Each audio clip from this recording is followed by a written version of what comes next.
Good afternoon, everybody. President, Your Excellencies, Minister, ladies and gentlemen, I'm delighted to welcome you all to the Mansion House this afternoon for an event that I have long looked forward to and which we have long planned. Those of us of a certain vintage will remember Harold Macmillan in 10 Downing Street. Macmillan always tried to give the impression of being on top of the issues and that nothing flustered him. One of his most famous quotations was in response to a question about what blew governments off course. Events, my dear boy, events. He's recorded as saying, well, business, whether that is in the city, across the financial and professional services industry, or in the wider economy, might be tempted to respond in kind to what blows them off course. Tax, my dear boy, tax.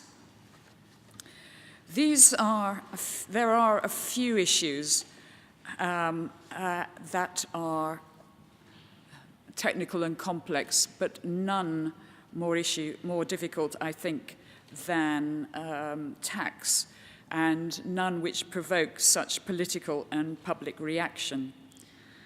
And there are a few issues that have such damaging impacts that if we get them wrong, we know it instantly, and tax is one of those. And one tax the city thinks will have a damaging impact is the financial transactions tax. So we are, of course, disappointed by today's initial decision by the European Court of Justice to reject the UK's challenge to the authorisation of enhanced cooperation on this measure. But this was just the first stage in what might be a lengthy process. The real challenge will be to the FTT itself, if and when it is adopted. The potential extraterritorial nature of the proposed tax means it will hit financial services in the UK as well as in 11 countries which wish to adopt it. So long as that remains, we should, and the UK government has made it clear that it will continue to resist it.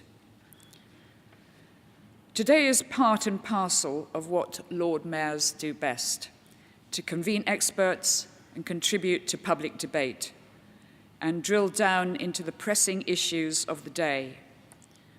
Our consideration of tax today is part of my wider programme as Lord Mayor, the Tomorrow's City programme, a series of themed events and debates looking at the huge challenges faced by London, a city of cities, a city for cities, the evolving imperative of the new normal, and huge increases in global population, especially in cities, ever more constrained resources, and the huge uncertainties of climate change.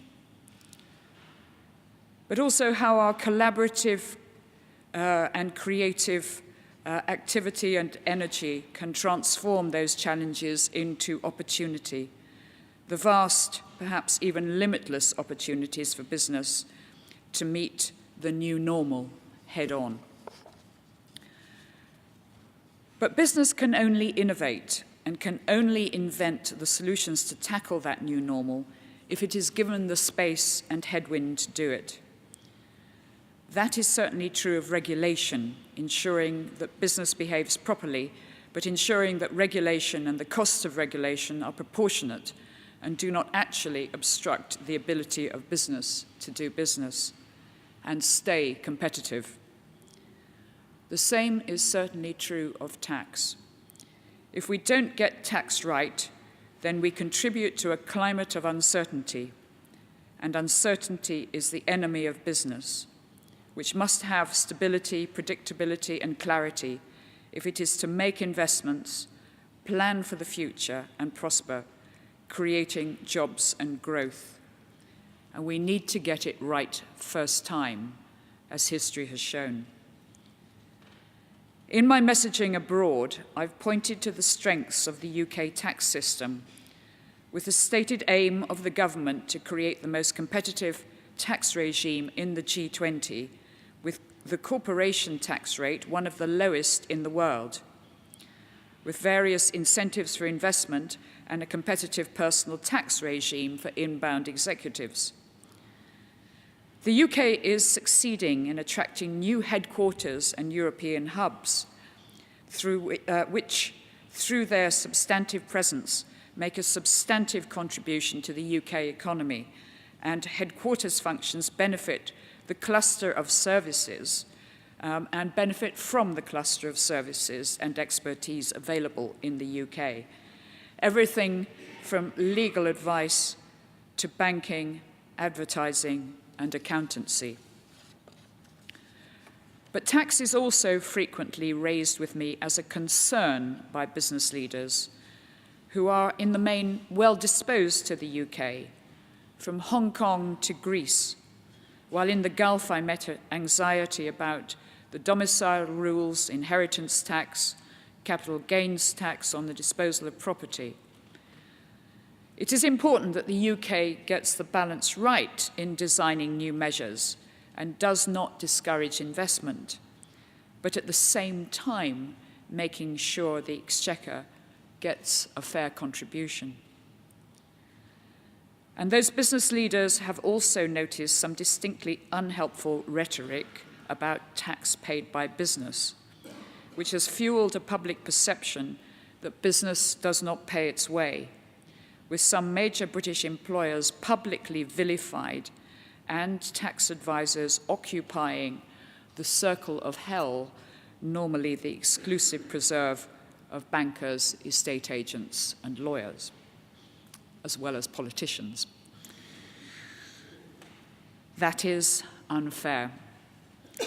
It is also why the OECD's base erosion and profit sharing project, with the authority of the G20 behind it, is so important. International tax rules need to be reformed, but it is crucial this is through global agreement. Not doing so risks uncertainty, unilateralism, and double taxation, and a significant impact on global investment.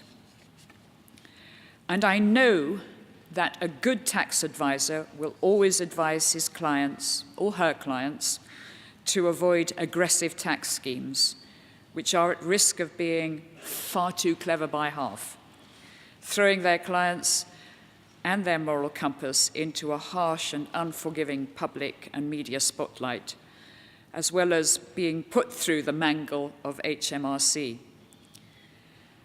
Making choices about sound tax planning is, I suggest, advising clients not to sail too close to the wind and to make sure that taxation choices are aligned with their business.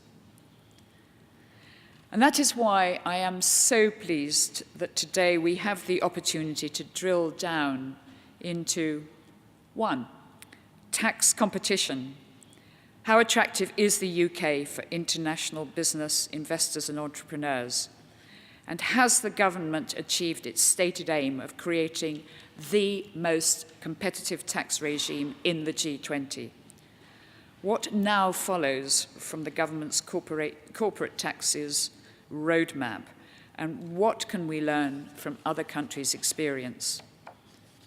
And 2, international corporate taxation. I applaud the leading role the UK government has taken in driving forward the review of the international tax system through the G8, the G20, the European Council, and especially the OECD. This is a fast-moving issue. The G5 finance ministers endorsed action on tax avoidance and evasion in Paris this week, notably the automatic exchange of information between tax authorities from 2017, while the OECD Pascal Saint-Amand asserted earlier this week that the action plan on BEPS is on track and will deliver. And so our second session can look at what this could mean and how we should respond to it. We have with us today some of the key decision makers and advisors in this process, not only on our panels, but also among you, our audience. Representatives from more than 50 nations and every continent. London is a global city, and I'm delighted to welcome you all here to the heart of the Sea City to debate these important issues, to compare perspectives, to share insights, and together play our part in moving the debate forward. And to kick things off, I'd like to hand over to Vanessa Holder of the Financial Times. Thank you very much.